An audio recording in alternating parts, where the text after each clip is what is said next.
다석 사상으로 본 예수의 영성, 예수와 다석 42번째 시간입니다.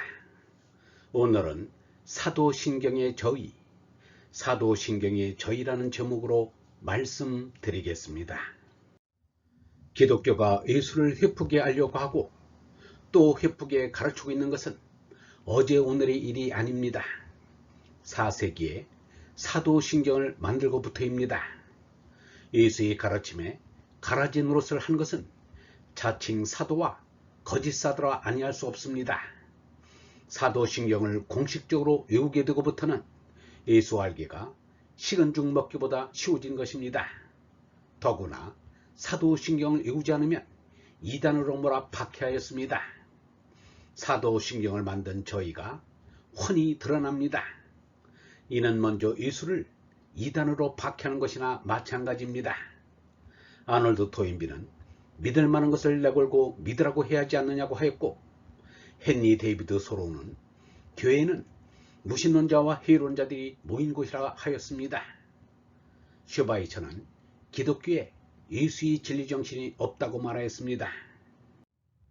내가 예수를 우러르고 생명의 예물로 믿는 것은 그가 위대한 이단자이기 때문이다 라고 한 성천 유달령이 말하기를, 나는 사도신경에 동정녀 마리아의 예수 탄생, 예수의 육체 부활, 예수 재림 등을 그대로 믿을 수 없다 라고 하였습니다. 요한복음을 정신을 집중하여 7번만 읽고 사도신경을 보면 사도신경과 예수의 가르침과의 다름을 분명히 알게 될 것입니다.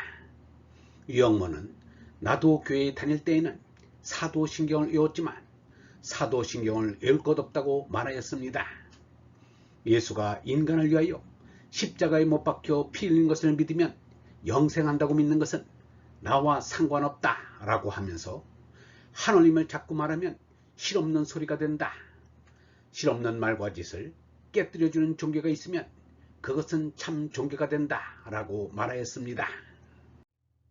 예수에 대한 복음서를 보는 데는 슬기 눈이 있어야 합니다. 옛사람들이 예수를 우상화시키려고 일부러 꾸며서 이야기를 만든 것을 선언적 예수, 캐리그마 예수라 합니다. 말하자면 신화적인 예수입니다. 그런데 이를 따지지 말고 무조건 믿어야 한다는 것입니다.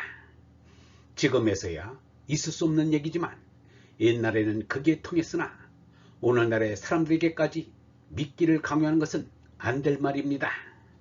다음에는 역사적 예수입니다.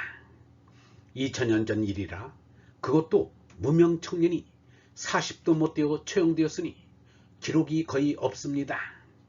너무 기록을 찾다가는 예수가 없어질 수도 있습니다. 마지막으로 영성적 예수입니다. 예수의 말씀 가운데 진리의 말씀이 있느냐가 문제입니다. 있으면 예수를 통해 나온 하느님의 말씀입니다. 이는 누구를 통해 나온 말씀이냐도 중요하지만 결정적인 문제는 아닙니다. 그 말씀이 하느님으로부터 나온 말씀인가 아닌가를 판단할 수 있는 근거는 다른 성자들을 통해 나온 하느님의 말씀과 공통성이 있느냐입니다. 하느님의 말씀은 임자가 하느님이시기 때문에 그 말씀이 예수를 통해 나오든 석가를 통해 나오든 장자와 노자를 통해 나오든 일치할 수밖에 없는 것입니다. 또 지금 살아있는 사람이라도 죄나로 죽고 얼나라 손난이는 그것을 알아봅니다. 그 얼라는 하느님께서 보내주신 하느님의 생명이기 때문입니다. 지금 예수를 잘못되게 하고 있는 것은 예수의 모습도 본 일이 없고 예수의 말씀도 들은 일이 없고 예수에 관한 글도 읽은 적도 없고 예수에 대한 제자들의 말씀도 알뜰히 듣지도 못한 자칭 사도인 바울의 선언적 예수입니다. 그리고 바울의 영향을 받고 복음서 기자들이 소설 쓰듯 가공한 복음서의 설화들입니다. 성서학자들의 연구한 바에 따르면 복음서는 예수의 직제자들이 쓴 것이 아니라고 합니다. 예수의 직제자들은 거의 그를 모르는 이들이었습니다. 그런데 복음서는 처음 코이네로 써졌다고 합니다. 말하자면 예수의 손접벌들은 디아스포라에 의해 기록된 것입니다. 그러므로 복음서도 예누리하고 읽어야 합니다.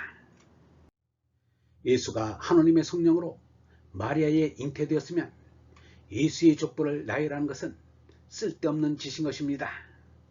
성서학자들이 밝힌 바에 의하면 예수는 다윗의 후손이 아니라고 합니다. 예수를 메시아로 만들려고 억지로 끌어다 붙인 것입니다. 맹자가 말하기를 글을 다 믿으면 글이 없는 것만 못하다고 말하였습니다. 복음서가 바로 그러한 글입니다. 지금 복음서 기자 이름은 거짓입니다. 소아시아 히에라폴리스 주교 파피아스가 예수의 직제자 이름을 근거 없이 갖다 붙인 것입니다. 유영모는 학자가 아닙니다. 그러나 동서양의 주요 사상가들의 저서를 섭렵하였습니다. 그런데도 유영모가 학자가 아닌 것은 유영모는 논문 한 편도 안 썼고 책 한 권도 안 썼습니다. 그런데 말을 했다면 꼭 예수 석가를 함께 언급하였습니다. 그만큼 예수와 석가의 사상이 일치하기 때문입니다. 예수와 석가는 땅에서 어머니가 낳아준 제나를 버리고 하느님이 주시는 얼라로 손나라는 가르침입니다. 내게 얼라를 보내주시는 존재가 어린나라인 하늘나라 곧 하느님이십니다. 내게 온 얼라를 예수는 푸니마라 하고 석가는 다라마라 하였습니다. 같은 얼라입니다. 예수의 하늘나라와 석가의 니르바나 나라가 같은 하느님이십니다. 우리는 이 몸을 뒤집어 쓰기 전 또 홀랑 벗어버린 뒤에 어찌 될 줄은 모른다. 이를 안다면 나도 거만할 수 있을 거다. 그러나 영원한 생명인 얼이 있는 것은 틀림없다. 예수 석가의 마음속에 나타났던 얼이 나에게도 나타났으니 얼라가 시간 공간을 초월하여 존재하는 것만은 틀림없다. 석가는 유영모보다 2500년 전 사람이요 예수는 2000년 전 사람입니다. 예수 석가에게 나타나 예수 석가에게 같은 얼의 진리를 깨우쳤습니다. 그런데 2000년 뒤에 온 유영모에게도 나타나 꽃같은 얼의 진리를 깨우쳤습니다. 그렇다면 시간과 공간과 인간을 초월한 얼이 있는 것이 틀림없습니다. 제나로 죽고 얼라를 깨달은 사람마다 나타난다면 시간과 공간과 인간을 초월해 존재하는 얼의 나라가 있는 것을 알 수 있습니다. 그 얼의 나라가 하늘나라요 하느님이십니다. 하늘나라와 하느님이 따로 계시는 것이 아닙니다. 예수가 가르친 영원한 생명이란 바로 이 얼라입니다. 사람에게 보낸 얼라의 근원이 얼의 나라인 하느님이십니다. 예수가 말한 얼의 나라, 하늘나라, 하느님 아버지가 하나입니다. 넷 복음 가운데서 요한복음이 가장 뛰어난 영성의 복음이라 합니다. 그런데 공관복음에도 얼이 가장 소중하다는 예수의 말씀이 있습니다. 나는 분명히 말한다. 사람들이 어떤 죄를 짓든 입으로 어떤 욕설을 하든 그것은 다 용서받을 수 있으나 얼을 모독하는 사람은 영원히 용서받지 못할 것이며 그 죄는 영원히 벗어날 길이 없을 것이다. 얼을 모독하는 이는 얼라를 깨달으려 하지 않고 몸나가 참나인 줄 알고 사는 이입니다. 또 얼라로 손나는 것이 영원한 생명을 얻는 것인데 몸의 부활로 영생한다는 것은 얼을 모독하는 것입니다. 사도신경에 몸이 다시 사는 것을 믿는다는 말처럼 얼을 모독하는 생각이 없을 것입니다. 부활한 몸이 하늘나라에 들어간다는 것은 있을 수 없는 일입니다. 하늘나라는 얼의 나라이기 때문입니다. 얼의 나라에는 어떤 몸이나 몸도 용납이 안 됩니다. 유영모도 이렇게 말하였습니다. 얼밖에 정신이 만족할 만한 것이라고는 상대 세계에서는 없다. 그러므로 상대 세계에 한눈팔 겨를이 없다.